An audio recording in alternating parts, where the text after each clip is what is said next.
In today's video, we're going to talk about this bad boy right here, the Samsung QLED 65-inch TV, and I'm going to tell you guys what it's been like 1 month later after owning this TV.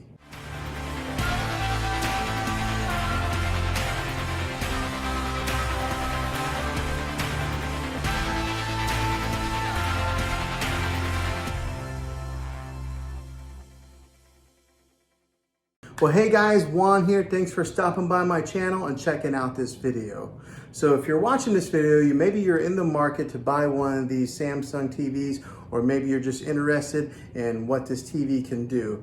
But I've owned this thing for a month now, and I wanted to give my review on it and my report on what it's been like to own this TV for a month and see, has it been worth it? Has it been a good investment? So what I'm going to do is I'm going to give you guys a review of what this TV can do, all the features and the options, so that way you know all the bells and whistles that it does. And then at the end of the video, I'll give you my 1 month thought process on if it's worth it, if it's been a good TV after using it for 30 days, 31 days, or however long. All right, so let's dive into the review process of this video right now. Q80, this is a 65-inch TV that I just got and I've had for a little bit of time now, and I wanted to give my review on it after owning it and using it and putting it to quite a few hours of use with my kids and my family of watching TV, and to give my feedback and see if this is maybe a TV that you're interested in purchasing, and hopefully you can base that off of some of my opinions on being an honest, normal, average consumer of buying a television.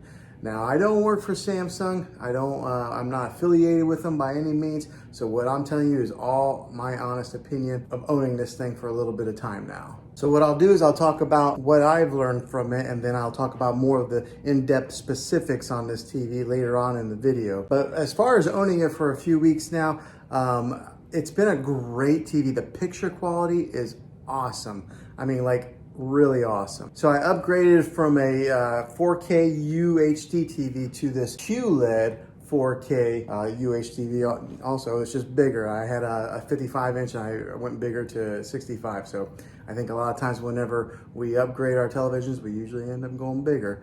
But that's what I did, and I gotta tell you, the picture on this, beautiful. It's just awesome. The other day I was watching Endgame on it, and the clarity was so clear. It was almost like they were right there and I could reach in there and touch them. That's how the clarity is on this. So like right now, I've got a background image on here. This is kind of like their screensavers that they have. Samsung has built in a ton of different kinds of screensavers that you can put on there. So instead of just having like a black picture, whenever you're not watching TV, you can have something that's pretty to look at just like this, and it stays on there for quite a long time. Now, one of the main reasons that I went with the QLED when I was shopping around for televisions, because I had it boiled down to two TVs. I was either going to get the Samsung QLED, or I was going to get the LG OLED display, because I think that's what TVs are going to be going to in the future. So I wanted to make sure that I buy a TV that's going to last a while and it's going to be kind of future proof, because how often do you buy TVs for your main living room? Is, every so many years. So I wanted to make sure that I got one that's going to last a while, and it's going to be something that's going to be a good TV for years to come. But the reason that I went with this one, the QLED, was because when it comes to OLED and QLED, if you are in a room that has a lot of natural light, like for this room, for example, I've got a lot of windows over here, there's a couple windows over here,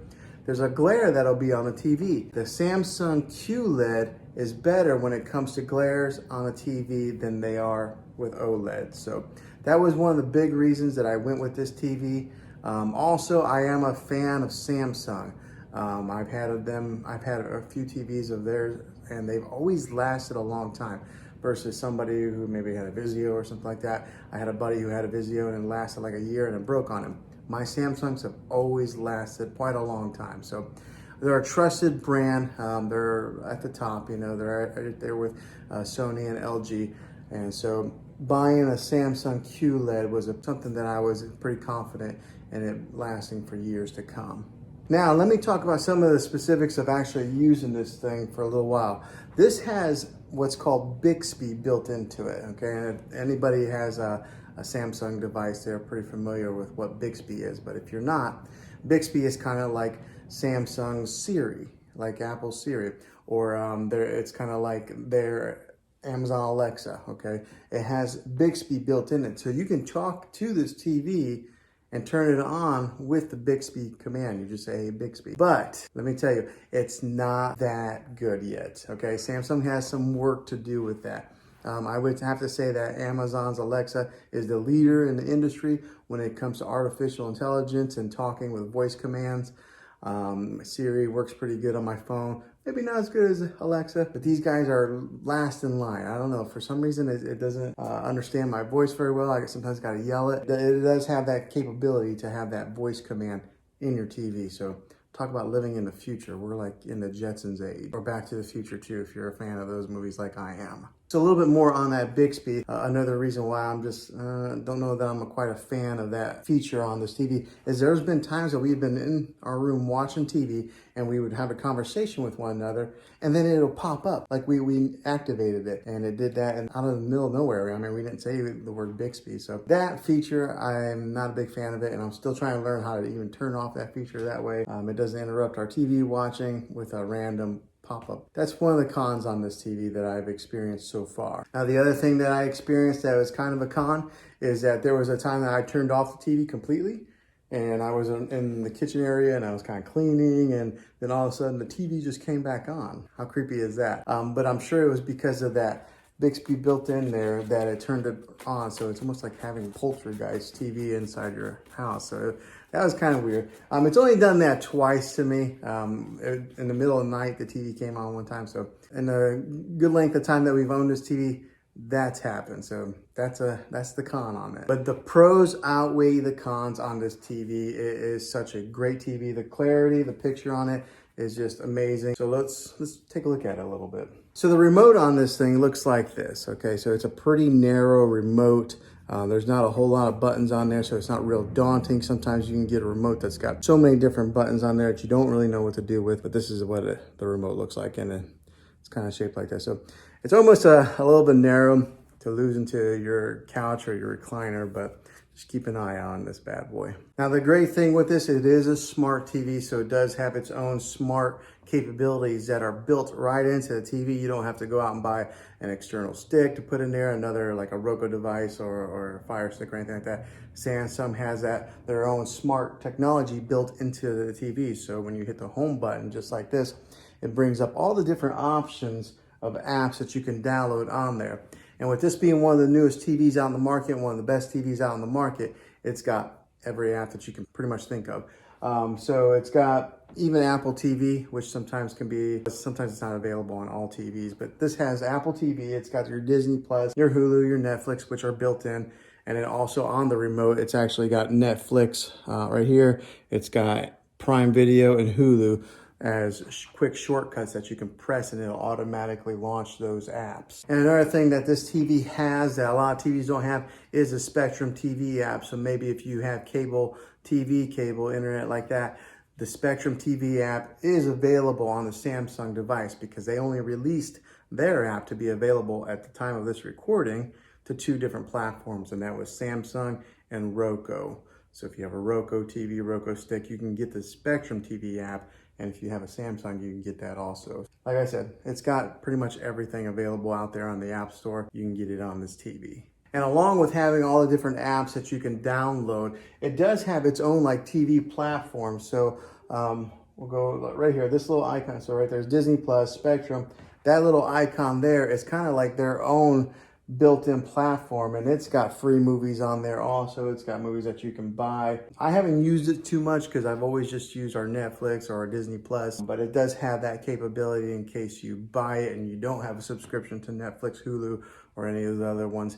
You can watch free movies on their built-in platform. And like I mentioned previously in the video, it's got its ambient mode, so it's got all these different options to select different screensavers on there. So we'll go to the ambient mode screen on this right now. Okay, so it's loading, and then on here on the bottom, it's got different kinds of features. It's got like My Album, so maybe if you wanted to upload your own pictures to the Samsung platform, you could have your own pictures displayed on here. It's got like artwork. It's got like different kinds of contemporary type of artwork. So it's got so many different features on there.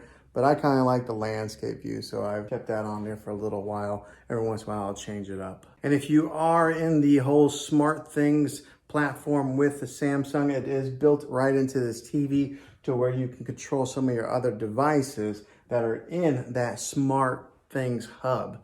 So that's kind of a neat little feature that you're able to access it right here on your remote through there. So another way is you could always just dive into your phone, download the Smart Things app, and do it that way also. So it gives you so many different ways of being able to access your content, and they do it very easily. All right, so for example, right here, this is Endgame. I wish you guys could really see the clarity of this screen here. It's kind of hard to tell from recording on it like this, but it's got excellent quality. And the sound is pretty good for just being the built-in speakers on a TV. I know a lot of people will get sound bars to put at the bottom of their TV or mount them. It has pretty good sound for just being the standalone speakers that are built in. And if you're concerned about the HDMI inputs on this, because some TVs can be limited on how many HDMI inputs they have in there, this one has a total of 4 that you can put in. I know a lot of times the way devices are going nowadays, I mean, you really don't need to be plugging stuff in because everything's going digital and downloading an app and stuff. For example, like that Spectrum TV, you don't even need boxes anymore to access your cable TV. You download an app. So we're heading in that type of generation, that type of future technology, to where, you know, not really needing to plug HDMI inputs in there as much as you did 5 years ago. But this one does have 4 available in case you need to plug a Blu-ray player in, if anybody still watches discs. Another great feature with this TV is the bezel that goes all the way around the TV right here. It's really thin, so most of what you see is just screen. There's not a whole lot of plastic that you see along the edges. Now this is a 65-inch TV. That's what it's advertised at, but I want to put a tape measure on it so that way you guys can see exactly what the exact measurement is of screen real estate that you get. So whenever they say the inches of a TV, you always measure from angle to angle like that. You don't measure across or down. So we're going to put a tape measure on this and see what it measures out to be. All right, so got a tape measure here. Let's measure it. Okay, so the actual measurement comes to be about 65 3/8. So that's they actually give you 3/8 of an inch extra. So that's pretty good. That's what that measures, the actual measurement of screen real estate on this TV. Now I'll go ahead and measure the rest of the dimensions, the width and the height on it. That way you can see if it's possibly a TV that'll fit in your particular space. So I know whenever I go buy a TV, I'm that weirdo who does take my tape measure and measure the TV because I want to make sure it fits in my space here. I want to make sure it's not, you know, oversized or anything like that. So I'll go ahead and measure that, give you those measurements to see if it's something that you could use. All right, so the height is 32.5 overall, and then now the width. The width is 57.25, 57.25 wide. So those are the measurements on this TV. That's the footprint that it would take if you were to mount it on your wall or if you put it on a TV stand like I'm doing. So normally I do like to mount my televisions on the wall, but if you could tell, I'm on a corner here of a room. So I'm gonna have to keep it on a TV stand. Now, so that's some of the specifics of being an honest user. Probably a lot of people who are gonna watch this video are not really ones that need to dive so much into the technical part of the television. They just wanna know some of the you know, main user specifics. So that's what I've experienced so far. Okay, so now what has it been like after having this thing for a month? Is it worth it? Am I satisfied with it? Am I happy with this purchase? And I can confidently say yes. It's been a great TV for the month that I've owned this. The picture quality is just simply amazing on it, on pretty much any network that we watch it on, whether it be like Netflix, Disney Plus, Apple TV, or any of those streaming devices. But even like I have Spectrum TV. But even like Spectrum TV, which is a TV that I have, the quality coming in through that has been really, really good. Now, the 4K content that I've been able to stream has probably been the best that I've ever seen on any TV. So after a month of using this thing, would I buy this TV again? And the answer is yes. Hands down, I definitely would make this purchase again. It's been a very good purchase for our family. It's been a great TV to watch. Like family movie nights, and to be honest, since we bought this, we have not went to the movies as much anymore. So Maybe this is going to take place of the movie theaters, and the more people that buy these kind of TVs and experience that, maybe the movie theater market's going to slow down, because why go out when you can stay home, pop some popcorn, and watch awesome content on this TV right here. So that's my 1 month review on this TV. I am completely satisfied with it. I think it's a great TV. So hopefully this video helped you out. If it did, make sure you throw a thumbs up. Make sure you subscribe to my channel. If you haven't already, hit that bell icon so that way I can see you back on the next video. So until then, be creative.